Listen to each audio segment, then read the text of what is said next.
You were late again, so you still owe me an hour. Get in. Frick! We're hearing reports of an incident at the Agnian Tower.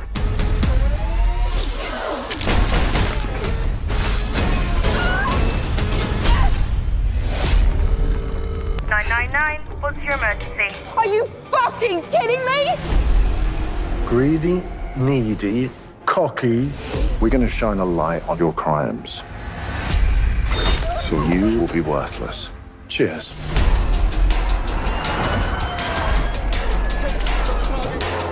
Great to have you on board. Any attempt to gain access, the whole building explodes.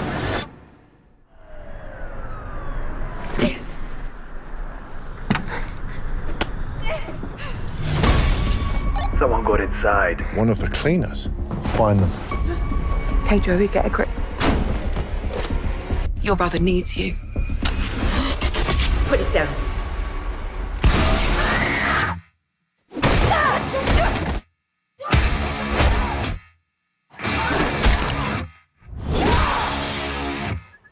See if you can do better than the last 3 assholes you sent. If I did the cleaner, exile me. You got this, Joey. Everyone's got a personal, Joey. If you touch him, I will end you. No smoke without fire, right? He's going to blow the building. I've got what he wants. You get as many people out as you can. You want to hang this whole operation on a window cleaner who couldn't hack the army?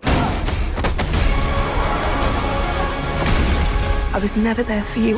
This time I'm not going to let you down. I know you need to concentrate. Don't stop. Takes my mind off the massive wall and the dickheads with guns.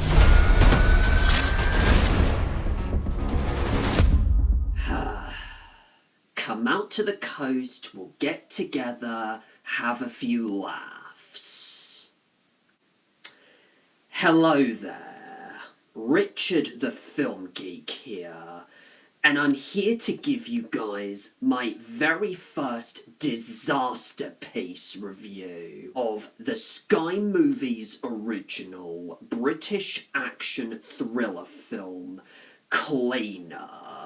Obviously not to be confused with the 2007 Rennie Harlin Samuel L. Jackson movie of the same name, which just premiered on Sky Movies Cinema on Friday the 2nd of May 2025. It was written by 3 different people, one of which inexplicably is Paul Andrew Williams, who previously helmed several episodes of Broadchurch, as well as The Eichmann Show, What the F Happened, was directed by Martin Campbell, who previously gave us the 2 Antonio Banderas Zorro movies, as well as, of course, 2 of the very best Bond films, namely GoldenEye and one of my personal favourites, Casino Royale,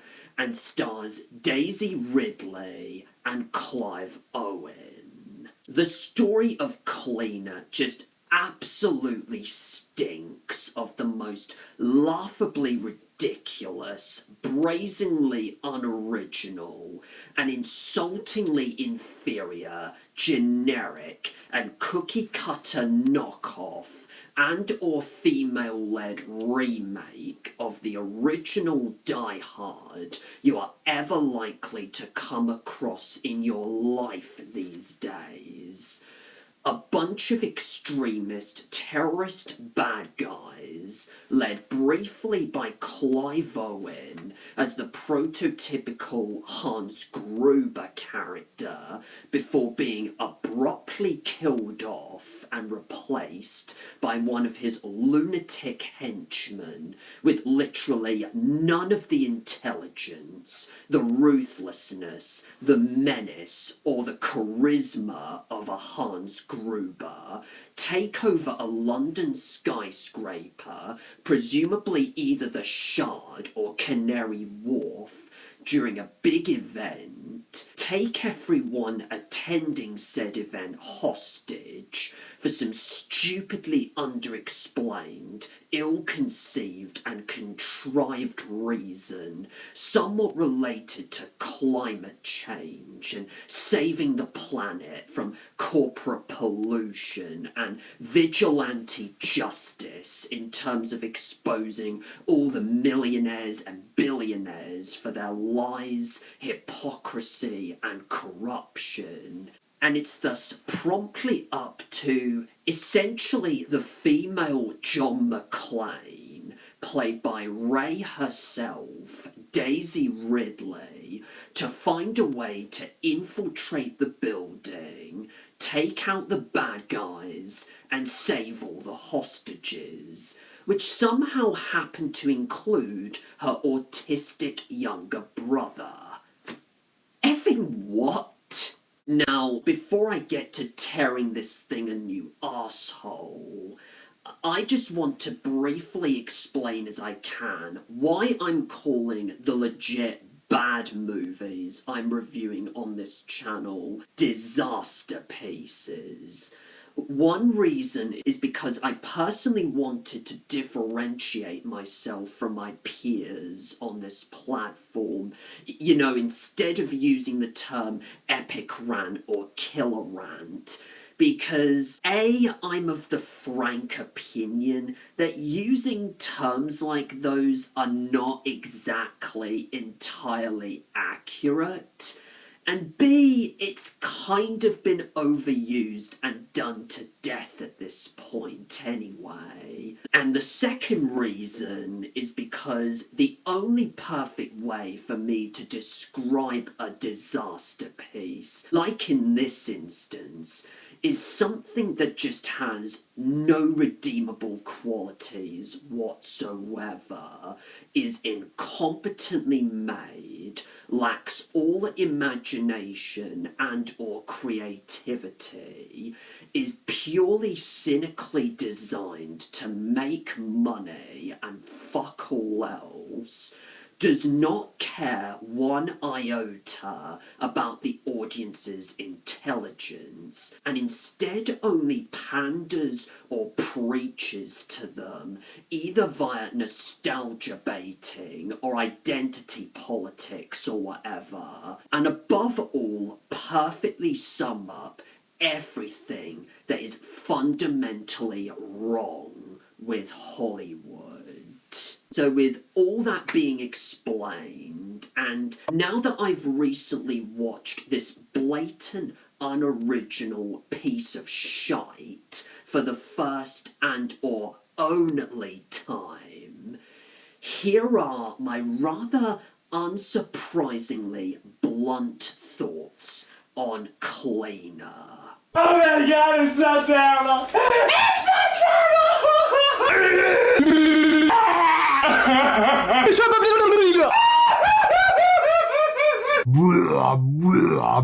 What the f***? Christ, where the F do I even begin with this one? Everything I've just described to you about what truly defines the term disaster piece for me when it comes to these reviews, and especially that last point in particular, that is literally this movie in a nutshell.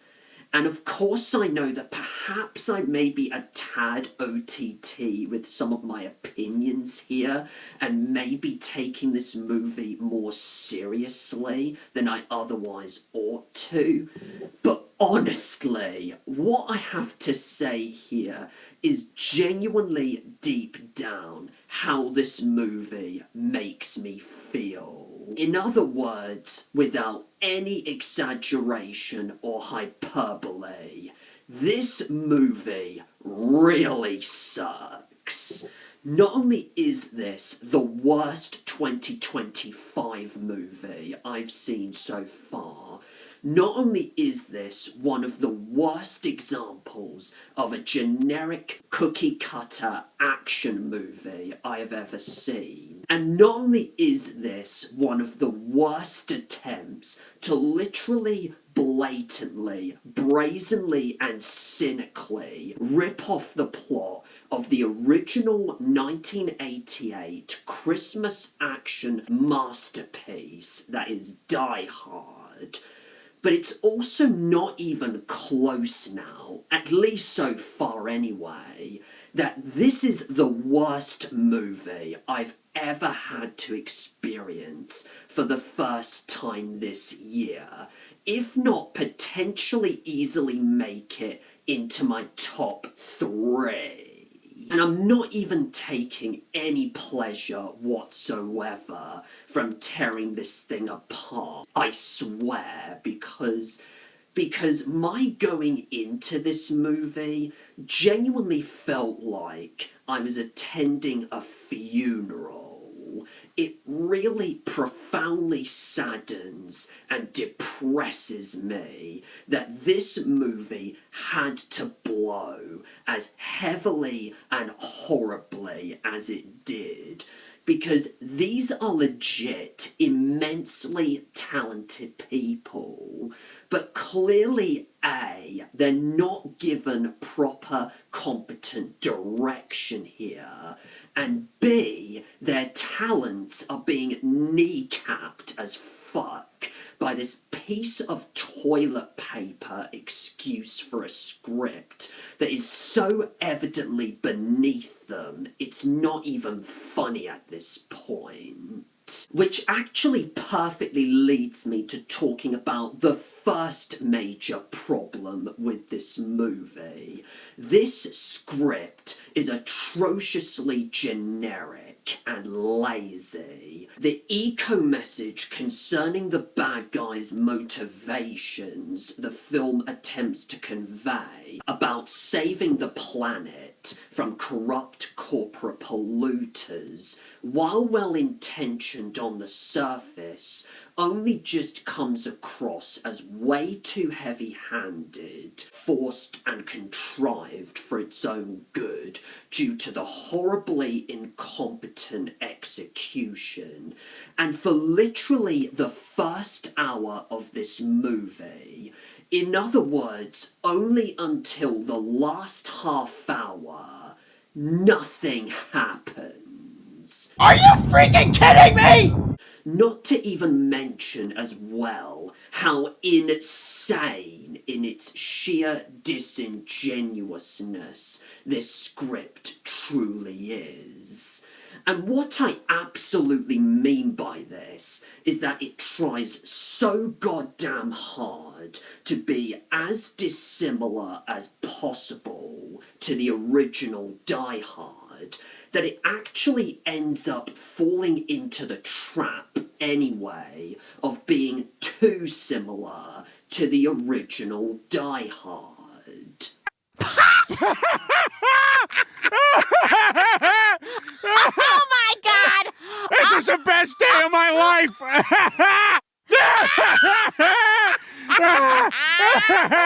Another major problem with this film is how it criminally squanders each and every one of these poor performers. Daisy Ridley, I'm actually willing to give huge props to for some of her more recent acting choices, i.e. Sometimes I Think About Dying and even Young Woman and the Sea.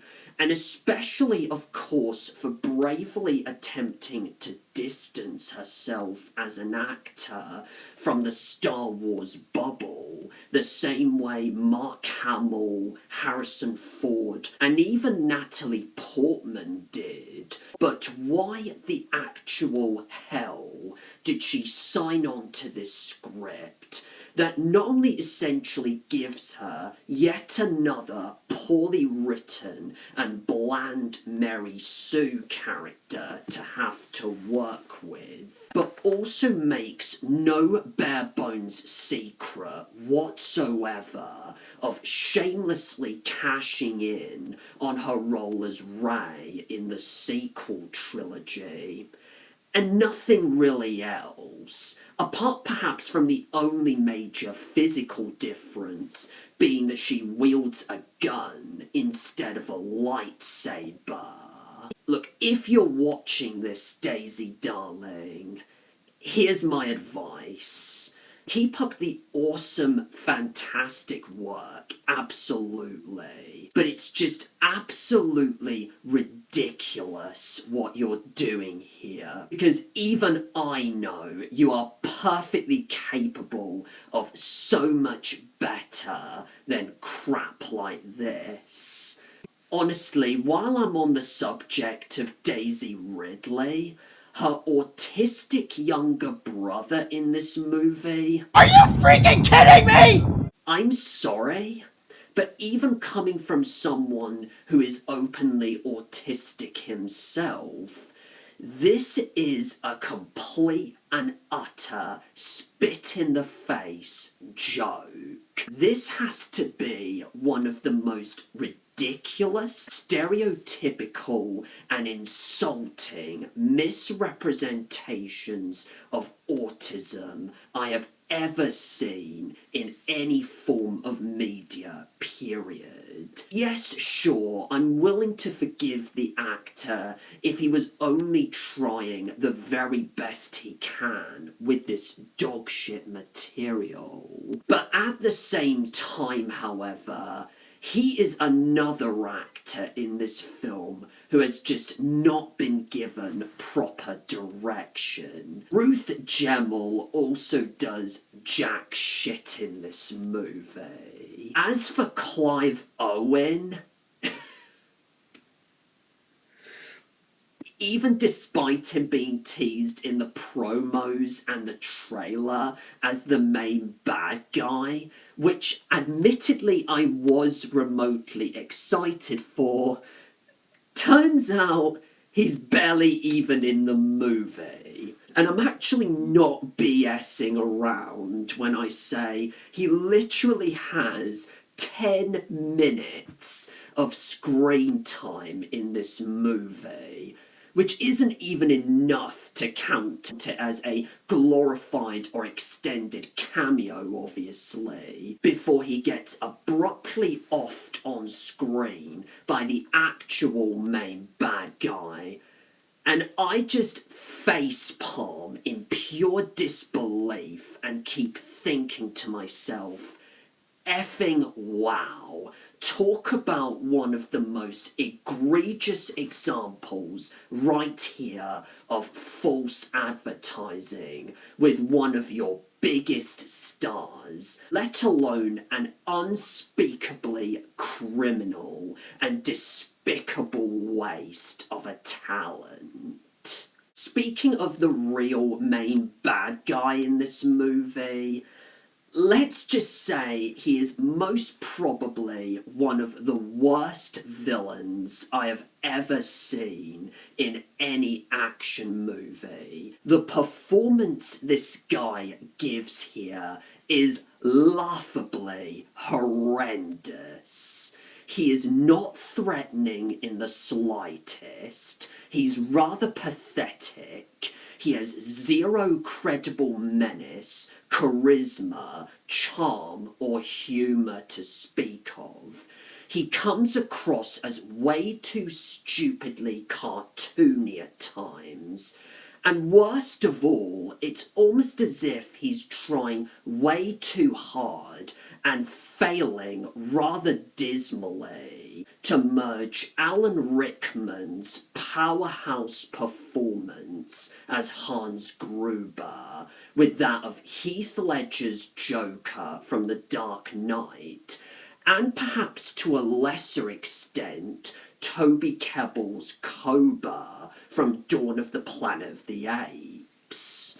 There is honestly no single word for me to describe each and every technical aspect of this movie other than generic. The editing is generic. The cinematography is generic. The soundtrack and incidental score by Tom Hodge is obnoxiously generic. Even the action set pieces and or the fight choreography, especially towards the end, is frustratingly generic. And as a sad result, despite the movie seemingly taking forever to get there, barely isn't enough to salvage it, unfortunately. It absolutely shakes, stirs, and upsets me to the core that Martin Campbell chose to direct this train wreck. Granted, he's previously directed quite a few stinkers in the past, like Legend of Zorro and Green Lantern, but come on now, let's be effing real here. This is the guy who gifted us Casino Royale, one of my personal top 3 favourite Bond movies of all time, only next to Goldfinger and Skyfall.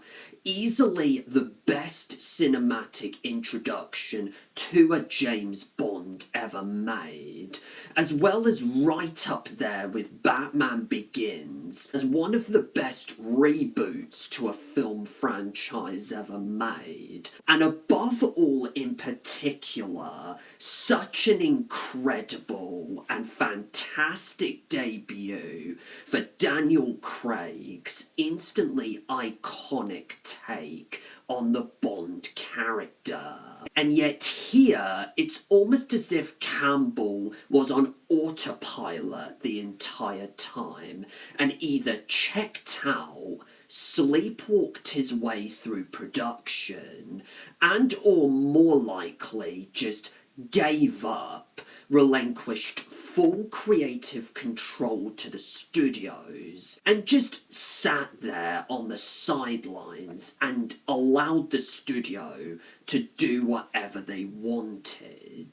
In other words, Campbell's unique directorial style is non-existent here, and instead the movie feels like yet another Hollywood product cynically designed by non-visionary executives and studio heads for the sole purpose of checklisting social boxes and chart sheets, as well as making money, obviously. And actually, before I give my final thoughts here, that perfectly leads me to talking about the final major problem with this movie, and the thing that really utterly sickens, tires and disheartens me about this movie's existence. This is yet another classic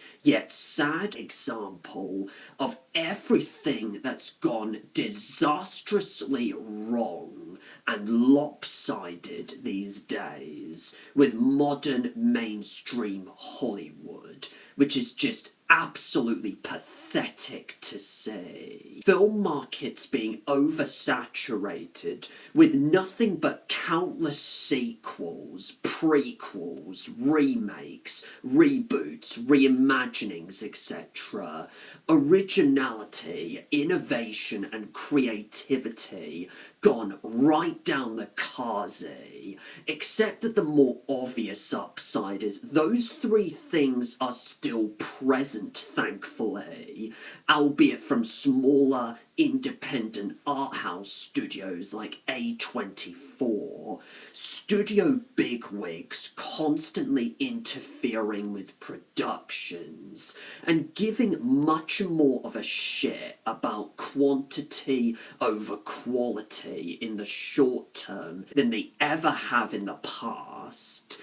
Visionary filmmakers no longer having full creative control over their projects anymore, thus consequently undermining countless future generations of filmmakers who legit want to make it big and good in this industry. Studios being too cowardly and no longer willing to take creative or substantial risks anymore, and instead only concerning themselves with not offending the masses and or particularly the oversensitive, conservative, right-wing, grifting clowns on social media who either legit don't know or don't even care to know what the fuck they're talking about anyway, as long as it's just for the clicks. And worst of all, the constant annoying self-involvement and pandering to identity politics, as well as to publicly posturing and sticking it up to certain orange fascists, and the subsequent resulting alienation of their core audience at the box office. How Hollywood's gotten to this sorry point and why it's gotten to this sorry point, I'm obviously not the right person to tell you this. But unless there is real substantive change to this current model, and especially now that Orange Hitler has slapped one of his stupid tariffs onto movies and or television shows produced outside of the United States, sadly things are going to be a lot worse. And we're only just going to see even more of this generic crap being produced, at least in the foreseeable future. In conclusion, what else more do I really need to say about Cleaner than I already have said in this review? This is just such a forgettable, uneventful, depressing, and yes, generic time waster of a film. Not to mention one of the most blatant and brazen die-hard knockoffs you're ever going to find. A die-hard knockoff that doesn't even act like it cares to try. It is an egregious waste of good talent, an egregious waste of creativity, and an even more egregious waste of production resources, time, and effort. If you're someone who happens to remotely like this movie more than I do, that's fine. More power to you, I guess. But otherwise, if you're really curious to want to check this thing out on Sky Movies Cinema or any other form of streaming service, then I implore you, do not waste your time and or eye sockets with this movie. Trust me, this is just over an hour and a half you are never going to get back. Instead, I recommend you go and watch something more exhilarating, entertaining, and more well worth your time. Like, I don't know, the original Die Hard, or the original Point Break, or Air Force One, or heck, even Speed. And with all that being said, it should really hardly surprise anyone at this point that the lowest possible overall rating Cleaner deserves from yours truly is -0 quadrillion Death Stars out of 10.